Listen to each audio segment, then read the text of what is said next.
ఆశ తిరిగొచ్చేసింది. ఎప్పుడు? సాయంత్రం టప్పుడే వచ్చింది.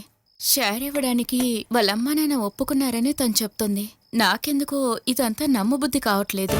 ఒక్కతే కూతురుగా తనకి ఆస్తి ఇద్దామని వాళ్ళ నాన్న అనుకొని ఉండొచ్చు కదా. నీ ప్రసవం ఎన్ని రోజులైంది? నేను రాసి ఉంచుకోలేదు. రాసి పెట్టకపోయినా కన్న తల్లికి తెలుస్తుంది బిడ్డ ఎప్పుడు పుట్టిందో. తెలుసుకుని ఏం చేస్తారు? ఏం చేస్తారా? నేను క్యాలెండర్ చూశాను, ఆ విషయం నాకు గుర్తుకొచ్చింది. రేపు 30వ రోజు ఫంక్షన్ చేయాలి కదా. అది ఇప్పుడే చేయాల్సిన అవసరం లేదుగా, తర్వాతైనా చేయొచ్చు కదా. నీకు తెలుసా రేపు ఫంక్షన్ జరపాలని? తెలుసులేండి. అయితే ఎందుకే నాతో చెప్పలేదు? చెప్తే మాత్రం మీరు ఆపేస్తారా ఏంటి? రేపు ఫంక్షన్కి వాళ్ళింట్లో వాళ్ళు రావడానికి ఇక్కడ అన్ని ఏర్పాట్లు చేయాలి కదా. ఎవరైనా వస్తున్నారని మీతో చెప్పారా? బిడ్డ పుట్టిన విషయం సతీష్ వెళ్ళి చెప్పాడుగా. అయితే వాళ్ళకి తెలుస్తారే ఫంక్షన్ ఉందని. కన్న తల్లివి నీకు తెలీదా రేపు పిల్లకి ఫంక్షన్ చేయాలని? ఏమిటే? ఏం ఫంక్షన్? ఏమంటున్నారు? దీని గురించి నాకు తెలీదు. అందుకు మంచి మనసుండాలే తల్లి. నీ కన్న వాళ్ళకి తెలిసే ఉంటుందిలే. ఒకడి కట్టపెట్టి చేతులు కడిగేసుకున్నారు. ఈ ఫంక్షన్ జరపాల్సిన బాధ్యత నీ పుట్టింటి వాళ్ళది. మిగతా విషయాలన్నీ నేను చూసుకుంటాను. వాళ్ళు రావాలి. అలా రాకపోతే ఏం చెయ్యాలో నాకు తెలుసు. బాలా, ఆవిడేదో నిర్ణయం తీసుకున్నారు. మీ ఇంట్లో నుండి ఎవరైనా వస్తారా? ఎవరికి తెలియకుండా కావాలంటే నేను ఫోన్ చేసి చెప్తాను. వద్దక్క, మనకి చేయాల్సిన బాధ్యతలు మనం చెప్పి చేయకూడదు, వాళ్ళుగా వచ్చి చెయ్యాలి. నన్ను చూడ్డానికి ఎవరూ రానక్కర్లేదు. ఇక జరగాల్సిన కార్యక్రమం నా చావు మాత్రమే. కానీ ఇది నా కూతురికి జరగాల్సిన మొదటి ఫంక్షన్.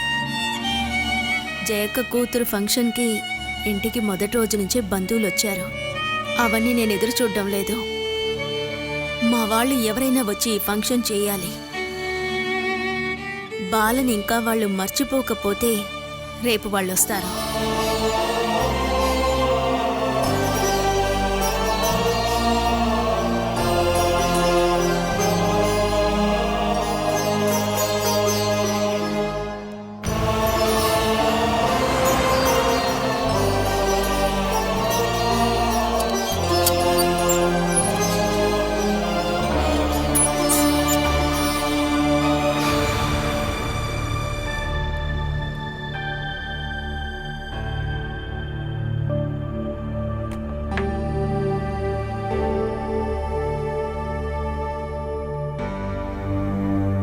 అంత పొద్దుపోయే వరకు ఎక్కడికి వెళ్తున్నారు మీరు?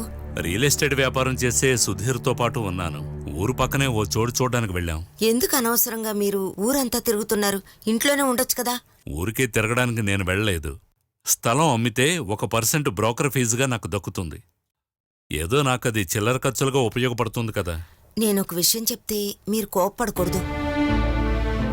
బాలకి డెలివరీ అయ్యి ఇప్పుడు 1 నెల అవుతోంది. అందుకని డెలివరీ అయ్యాక మనం వెళ్ళి ఒక్కసారి కూడా చూడలేదు. మనం ఫంక్షన్ కన్నా వెళ్ళాలి కదా. నిన్నెవరైనా పిలిచారా? కన్న కూతురికి పుట్టిన బిడ్డకి మనమే కదా ఫంక్షన్ జరపాలి. దానికి ఎవరన్నా పిలవాలా? నీతో ఎవరు చెప్పారు ఆ ఫంక్షన్ జరపాలని? పుట్టినరోజు నుంచే లెక్క పెట్టాను. అంటే ఈ రోజో రేపో, ఈ 2 రోజుల్లోనే. మనకు ఆ విషయం తెలీదని ఊరుకుందాం. లేదు, జరిపించాలంటే వాళ్ళే జరిపిస్తారు. ఫంక్షన్ అయిందని నువ్వు వాళ్ళని అడిగి మర్చిపోయిన విషయం నువ్వే వాళ్లకు చెప్పకు. అయినా ఫంక్షన్ జరిగినప్పుడు మనం వెళ్ళొద్దా? వద్దు, మనకు తెలీదని ఊరుకుందాం. ఒకవేళ తెలిసినా అక్కడికి వెళ్లేది లేదు. ఇక్కడి నుంచి ఎవరూ వెళ్ళకపోతే ఏంటి సుధా, ఫంక్షన్కి ఒట్టి చేతులతో వెళ్ళగలమా? జయ కూతురికి మనం 2 సవర్లు ఇచ్చాం. అది బాలాకు తెలుసుగా. ఇప్పుడున్న పరిస్థితిలో మనం 1 సవరైనా ఇవ్వగలమా? కనీసం 56,000 ఖర్చు అవుతుంది. అది ఎవరిస్తారు? హరి లీవ్ పూర్తయ్యాక ఎక్కడో అప్పు తీసుకుని తిరిగి వెళ్ళుంటాడు. వాడిని అడగగలమా చెప్పు? వాణ్ణి అడగడం బావుంటుందా? పోనీ నీ దగ్గర ఉందా డబ్బు? నా దగ్గర ఎలా ఉంటుందండి? పెళ్లికి ముందైతే హరి పంపిస్తూ ఉండేవాడు. అది ఇప్పుడు ఆగిపోయింది. బట్టలు ఉతికేటప్పుడు ప్యాంటు జేబుల్లో ఏమన్నా 5-10 దొరికిందంటే అదృష్టం. అటువంటి పరిస్థితుల్లోనే ఇప్పుడు మనం ఉన్నామని చెప్తున్నాను. ఈ ఫంక్షను, గాడిదగుడ్డు ఇవన్నీ నువ్వు మర్చిపో. ఇక ఈ విషయం గురించి మనం ఆలోచించొద్దు.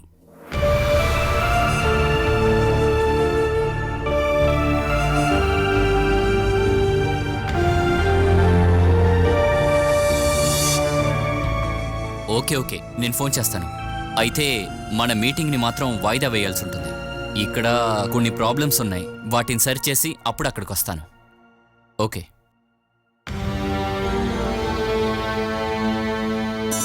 వాడు పడుకున్నాడా? ఇంతసేపు ఏడుస్తూనే ఉన్నాడు. మనం రేపు వెళ్ళి డాక్టర్ని చూసేద్దామా? అప్పుడప్పుడు తనకి వస్తున్న కోల్డ్ని చూస్తే నాకు భయంగా ఉంది. స్నానం చేయించి ఎన్ని రోజులైందో తెలుసా? నీళ్లు లైట్గా పడితే చాలు దగ్గు కోల్డ్ వచ్చేస్తుంది. చూడు, ఇదంత పెద్ద విషయమే కాదు, నువ్వు అనవసరంగా టెన్షన్ అవ్వకు. పిల్లలన్నాక దగ్గు జలుబు ఉంటాయి కదా, ఎదిగే కొద్దీ తగ్గిపోతాయి నాన్న. అలా అనుకుని నేను అస్సలు ఉండలేనండి. 2 రోజుల ముందు మీరు ఇక్కడ లేరు కదా, జ్వరం ఎక్కువైన వెంటనే ఫిక్స్ వచ్చేసింది. నోరు మొత్తం నొరగగా నా ప్రాణాలు పోయినట్టు అనిపించింది. చూడు, చిన్న పిల్లలకి జ్వరం వస్తే ఫిక్స్ కూడా వస్తుంది. జ్వరం కాస్త ఎక్కువైతే మనం మందులు ఇవ్వాలి, అలా కదా డాక్టర్ అన్నారు. వాడికి 5 ఏళ్ళు వచ్చేంత వరకు, ఆ తర్వాత అదే తగ్గిపోతుంది. అప్పటి వరకు మనం జాగ్రత్తగా ఉండాలి. నీ మొహం చూస్తుంటే ఈ జబ్బు ఎవరికి రాలేదు అన్నట్టు ఉంది. మీరు చెప్పేవన్నీ కరెక్ట్గా ఉండొచ్చండి, కానీ వాడిని ఒక మంచి డాక్టర్కి చూపించాలి. నాకు ఒక ఫుల్ చెకప్ చేయించాలి, అప్పుడే నేను ప్రశాంతంగా ఉండగలను. సరే, నువ్వు చెప్పిన విషయాన్ని నేను గుర్తుపెట్టుకుంటానులే. మనం వెంటనే మంచి డాక్టర్ దగ్గరికి తనని తీసుకెళ్తాం, సరేనా?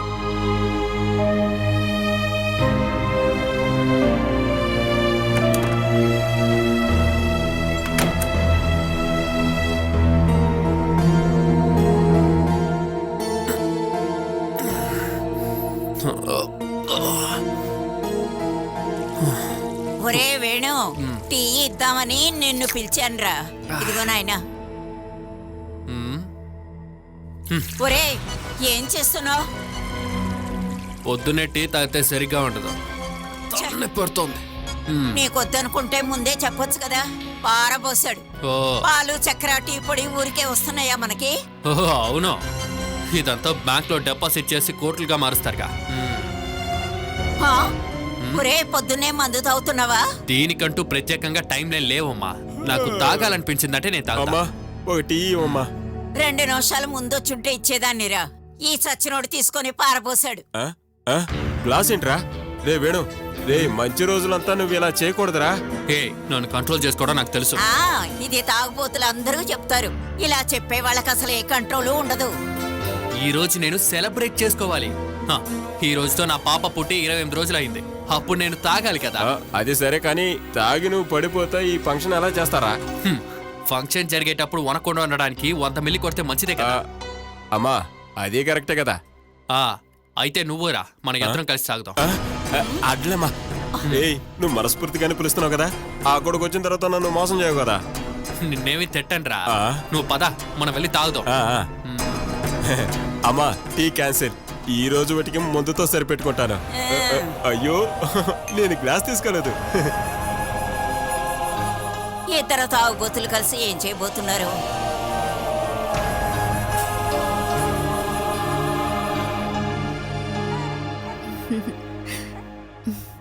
మనం అందంగా తయారవ్వాలి కదా. ఈరోజు ఫంక్షన్ మీకోసమే కావాలిగా.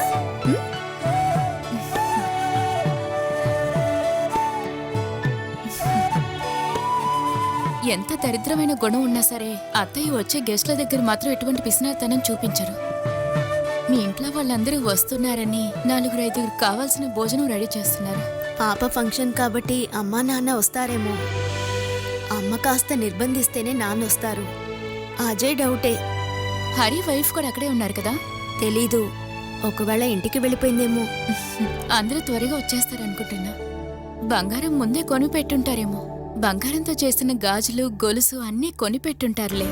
అనిలక్క, రాత్రి నాకు అటువంటి కలే వచ్చిందక్క. నాన్న, అమ్మ, హరి అన్నయ్య, జయక్క, అజయ్ అందరూ వచ్చారు. ఎంతో ఘనంగా నా కూతురు ఫంక్షన్ జరిగింది.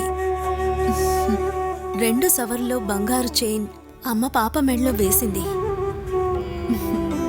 కళ నా ఆశ కలగా వచ్చింది. నీ ఆశ ప్రకారమే జరుగుతుంది. పాపని స్నానం చేయించి రెడీ చేయాలి కదా. కార్తికేయని అమ్మ రాలేదు. ఆవిడ ఈరోజు రారు. అత్తయ్య ప్లాన్ చేసి మరీ ఆవిడ్ని పంపించేశారు. వేణుగోపాల్? వేణు ఇప్పుడే తాగడం మొదలు పెట్టాడు. దాని గురించి ఆలోచించుకో. ముందు ఈరోజు ఫంక్షన్ జరగాలి, అది ముహూర్తానికి ముందే. నువ్వు వెళ్ళి రెడీ అవ్వు, నేను పాపకు స్నానం చేయిస్తాను.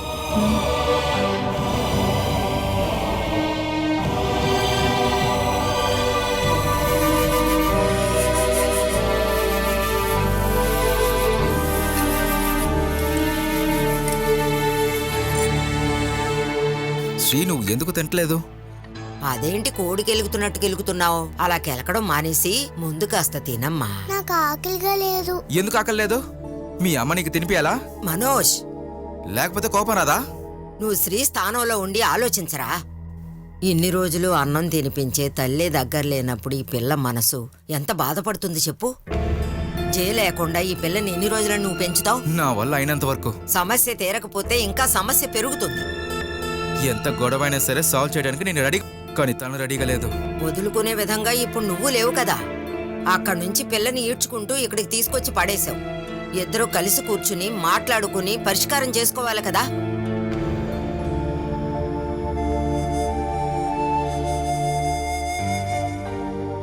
పాపను బలవంతంగా తీసుకెళ్లిపోయాడని పోలీస్ స్టేషన్కి వెళ్ళి జై కంప్లైంట్ ఇచ్చిందంటే ఏం చేస్తావు?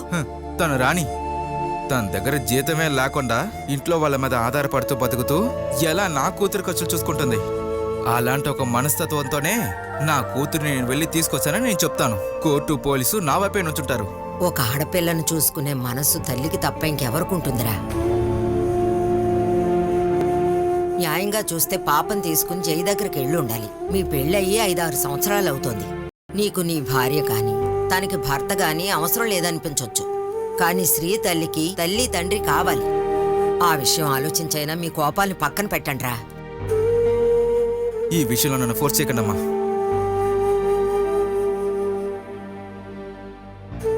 జయ వల్ల మన సొంత వాళ్ళ ముందు, ఇక బంధువుల ముందు అవమానం పడటం తప్ప ఇంకేమీ లేదు. ఇక నేనైతే ఆ ఇంటికి వెళ్ళి తను తీసుకురాను. నువ్వు ఏంటి ప్లేట్లో బొమ్మలు వేస్తున్నావు? తిను. అమ్మని తీసుకురండి. ఒకటిచ్చాననుకో. మనోజ్, ఇంకాపో. అస్తమాను పాపను కొట్టడానికి రాకు. ఈ లోకంలో అమ్మ లేకుండా ఎన్నో పిల్లలు ఉన్నారు. ఇక ఏంటి దీనికి?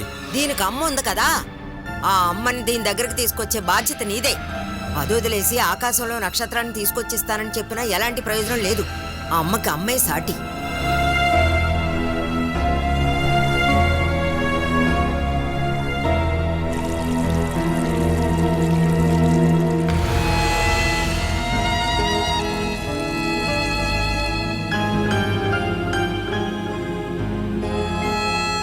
నువ్వు బాధపడకు, ఆ అమ్మని మనం తీసుకొచ్చేద్దాం.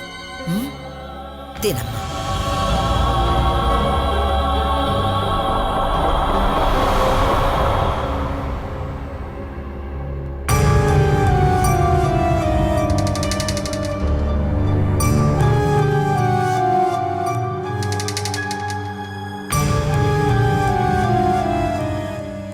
ఇదిగో తీసుకో. ఏరా, ఈ బారసాల జరిగేటప్పుడు మనం నిద్రపోతూ ఉంటావా ఏంటి? బాలా ఇంట్లో నుండి వచ్చేటప్పుడు మధ్యాహ్నం అవుతుంది. వాళ్ళని మనం ఆహ్వానించలేదుగా, మరి ఎలా వస్తారు? ఇది వాళ్ళ బాధ్యతే కదా. వాళ్ళే ఫంక్షన్ సరిగ్గా జరపాలి, అదే వాళ్ళ బాధ్యత. చాలా రోజుల తర్వాత తను సంతోషంగా ఉంటుంది. ఆ పెళ్లి జరగటం వల్ల ఇదంతా పెద్ద ఫంక్షన్ కాదని వాళ్ళు అనుకోని ఉండొచ్చు. ఏంటి అది నేనేమంటున్నానంటే, పెళ్ళని చూడటానికి వాళ్ళు వచ్చినప్పుడు పెరోలు వచ్చినట్టు సంతోషపడుతుంది. బాలా పుట్టింటి వాళ్ళు ఇంకా రాలేదేంటి? ఒకవేళ వాళ్ళ ఫంక్షన్ విషయం మర్చిపోయారేమో. నేను చెప్పానా, హరి గల్ఫ్ కి వెళ్లే రోజే నేను వాళ్ళ ఇంట్లో వాళ్ళకి అమ్మాయి ప్రసవించిందని చెప్పాను. వాళ్ళకి తెలిసి ఉండాలి కదా మనం పలానా రోజు బారసాల పెట్టుకుంటున్నామని. వాళ్ళు వస్తారు. పెళ్లికి పిలవకపోవడం వల్ల ఇక్కడ జరిగిన గొడవ వాళ్ళకి ఇంకా గుర్తుందంటే వాళ్ళు వస్తారు, ఖచ్చితంగా వస్తారు. రాలేదంటే అక్కడికి వెళ్ళి ఇంకో సమస్య చేస్తారని వాళ్ళకి తెలుసు, అందువల్ల వస్తారు. నిజం చెప్పమంటావా? ఇంతకు ముందులా బలంగా లేడు, 2 పడిన వెంటనే వీక్ అయిపోతున్నాడు. మీరు 2 పెగ్గులంటే 2 చెంబులు. నేనేమంత తాగలేదు. బాలా పుట్టింటి వాళ్ళు వచ్చే సమయానికి వాకిట్లో ఉంటే బాగోదు, మీరు లోపలికి వెళ్ళి పడుకోండిరా. చెప్పింది నిజమే, కానీ లోపల వేడిగా ఉంటదమ్మా. ఇక్కడ పడుకుంటే ఆరు బయట చల్లటి గాలి ఎంత సుఖంగా ఉంటుందో. నువ్వు పడుకో నాన్న, పడుకో.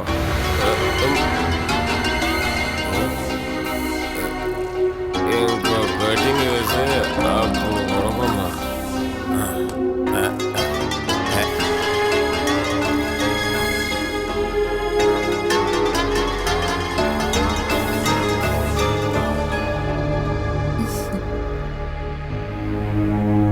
బాగా నిద్రపో.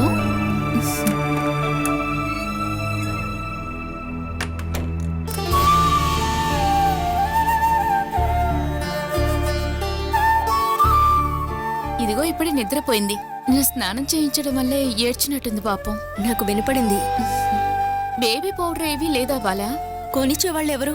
భోజనమే లేదు, బేబీ పౌడర్ ఒకటే తక్కువ.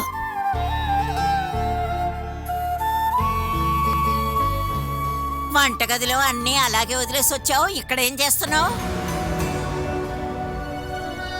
వంటగదిలో నుంచి కుక్క ఏదైనా ఎత్తుకెళ్ళిందా అన్నావు అనుకో, నిన్ను చంపి పారేస్తాను. అలా చేస్తే ముందు సంతోషించేది నేనే అవుతానత్తయ్య. ఇలా కొంచెం కొంచెంగా చచ్చే కన్నా అదే మేలు కదా. ఎదిరించకుండా లోపలికెళ్ళవే. చుట్టాలొచ్చి ఖాళీ కడుపుతో వెళ్ళకూడదు. ముందు కావాల్సింది ఈ బిడ్డ మీద కొంచెం ప్రేమ అనురాగమే. అది ఇక్కడ ఎవరు పంచేది లేదుగా. ఇంకెందుకు మిగతా సాంప్రదాయాలన్నీ ఎవరి కోసం చేస్తున్నారేంటి? చెప్పేది వింటావా లేదా?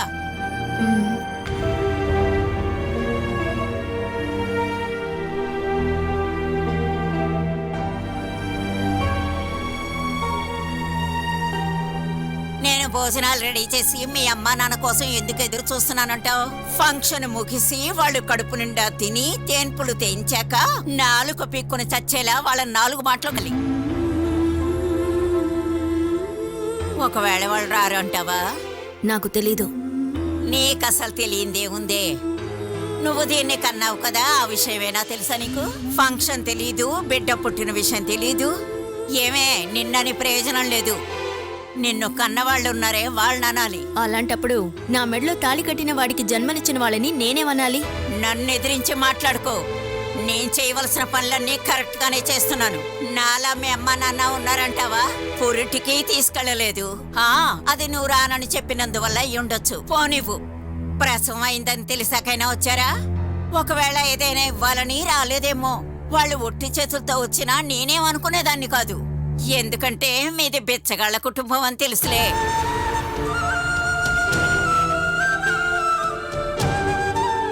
నా జీవితంలో మొదటిసారిగా మిమ్మల్నే చూస్తున్నాను. ఒకవేళ వాళ్ళు నిన్నెక్కడైనా ఎత్తుకొచ్చి పెంచారేమో. ఏమండోయ్, అక్కడే నుంచొని చూడకూడని దృశ్యాలు ఇక్కడ ఏం లేవు. 10:30 బోటు వచ్చేసింది. ఇక మీద అక్కడి నుంచి వచ్చే బోటు 2ంటికి వస్తుంది. బాలా ఇంట్లోంచి ఎవరూ రాలే జగదాంబ. ఇంతకీ వాళ్ళు ఎప్పుడు వస్తారు? 2 గంటల బోట్లో వస్తారేమో. వాళ్ళెవరూ రారు. అది నీకెలా తెలుసు? వచ్చేవాళ్ళైతే ఈ బోట్లోనే వచ్చేవాళ్ళుగా. ఇక్కడ ఫంక్షన్ ఉందని మీరెవరైనా పిలిచారా? ఇలాంటి ఒక ఫంక్షన్ ఉందని వాళ్ళకి తెలుసా? నీ ఇంట్లో వాళ్ళు నీకు జరిపే ఫంక్షన్ ని నేను వెళ్ళి వాళ్ళకు గుర్తు చేయాలా? ఊళ్ళో వాళ్ళని చుట్టుపక్కలని పిలిచి ఆడంబరంగా చేయాల్సిన ఫంక్షన్ ఇవన్నీ నేను వెళ్ళి వాళ్ళకి చెప్పాలా? మీ అక్కయ్య బిడ్డకి ఫంక్షన్ జరిగింది ఎవరు చెప్పారు వాళ్ళకి? జగదాంబ, నువ్వు ఇలాగిక్కడ అరిసి బిడ్డను భయపెట్టకు. ఎవరూ రాకపోయినా మనం పెట్టిన ముహూర్తానికి ఈ ఫంక్షన్ చేసేద్దాం జగదాంబ. ఫంక్షన్ జరపడానికి బంగారం గొలుసు చేయించారా? అది కాదు, ఏదో ఒక విధంగా చిన్నదిగా చేద్దాం. తర్వాత ఇంకా మిగతా ఏమైనా ఉంటే తర్వాత చేసుకుందాం. నన్ను అనవసరంగా రెచ్చగొట్టకండి. నీ ఇంట్లో వాళ్ళెవరూ రాకపోతే అక్కడికి వెళ్ళి పెడతాను కచేరీ. అమ్మా బాల, ఇంక మీద కూడా వాళ్ళ కోసం మనం ఎదురు చూడాలా? ఇప్పుడు మనం పెట్టుకున్న ముహూర్తానికి ఇంకా 10-15 నిమిషాలే ఉందమ్మా. అందుకోసం మీరెవరూ ఇబ్బంది పడొద్దు. దీని ఇంట్లో వాళ్ళెవరూ రాకపోతే ఫంక్షన్ జరగదండి.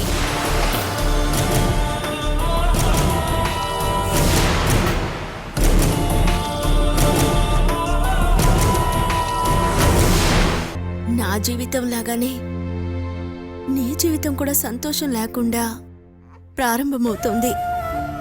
చుట్టాలు బంధువులు లేకుండా, వేడుకలు సంతోషాలు లేకుండా ఈ విశేషాన్ని అమ్మే చేయబోతున్నాను. దేవుడు నాకే మంచి చేయడం లేదు. ఇక ఆయన్ని ప్రార్థించినా ప్రయోజనం లేదు.